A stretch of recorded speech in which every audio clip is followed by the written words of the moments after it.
हमारी वेबशाला। Today we are going to start our chapter number 4. Chapter number 4 name is The Tidy Toys. Okay. Now what do you mean by tidy? मतलब एकदम ही साफ सुथरा. Okay. Do you like to keep your house clean? क्या आपको पसंद है आपका घर साफ सुथरा रहे? How do you help in keeping your house clean? आप अपने घर को साफ सुथरा रखने के लिए क्या क्या करते हैं? तो यही इस कहानी में ऐसे ही एक बच्चे के बारे में है जो अपने घरों को एकदम साफ सुथरा रखता था. I hope you also keep your house clean. आप लोग भी करते होंगे. तो आइए चलते हैं, देखते हैं इस कहानी में क्या है. Parul was very happy to see her new house. Parul बहुत खुश थी अपने नए घर को देख के. She entered her bedroom. वो अपने बेडरूम में आ घुसी. It was full of story books, pen, pencil and her favourite toys. ये घर तो पूरा स्टोरी बुक से, पेन से, पेंसिल से और अपने फेवरेट खिलौने से भरा पड़ा था. It was all neat and tidy. सारे चीज़ें एकदम जमे हुए, व्यवस्थित और साफ सुथरे थे. She played with her toys all evening. वो अपने टॉयज के साथ दिन भर खेलते रही. It's time to sleep. अब सोने का समय आया. Parul said the mother. Mummy ने बुलाया, Parul do tidy your room before sleeping. अपने रूम को साफ सुथरा कर लो सोने से पहले. But Parul felt tired. पर पारुल को बहुत थकान महसूस हुआ. She went to bed without clearing it. वो बिना साफ करके ही जाके सो गई. The next morning all the toys had been put back in their proper place. लेकिन दूसरे दिन सवेरे सारे टॉयज अपने अपने जगह में एकदम प्रॉपर प्लेस में थे. She was sure that her mother had cleaned up her bedroom. वो सोची कि हाँ पक्का मेरी मम्मी ही सारे बेडरूम को पूरा क्लीन करके गई होगी. ऑब्वियस सी बात है, हम यही सोचेंगे, अगर हम नहीं किया है तो हमारी मम्मी करेंगे, या तो हमारी दीदी भैया, या तो पापा. ठीक है. The same thing happen the next day too. दूसरे दिन भी उसने खेल के अपना सामान इधर उधर फैला के फिर सो गई. Her parents tried to explain to her the importance of cleaning up and putting thing in order.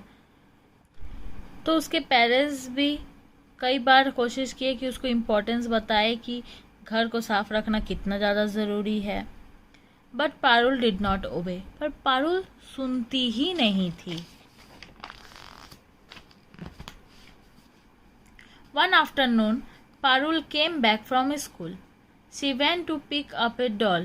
It jumped out of her hands and said, I don't want to play with you. एक afternoon मतलब एक दोपहर की बात है. पारुल अपने school से घर आई.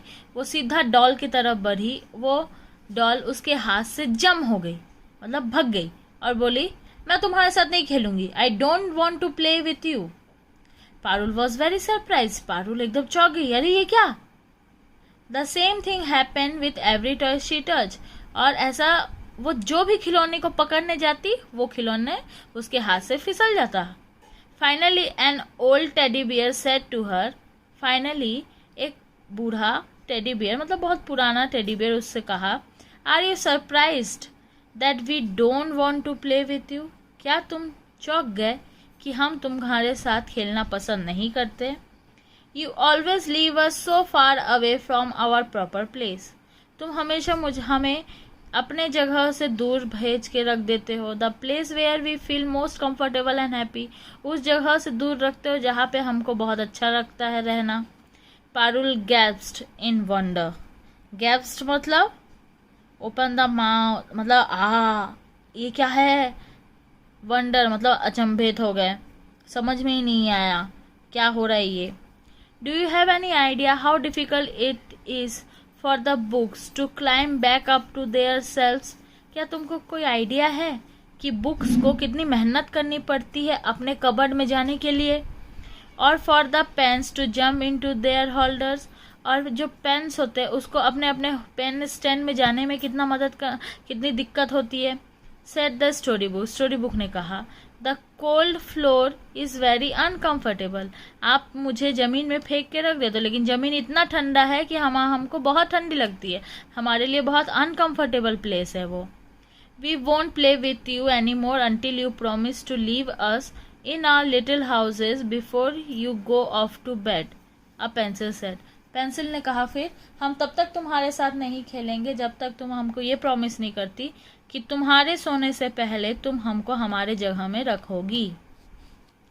Parul remembered how comfortable and content she felt in bed.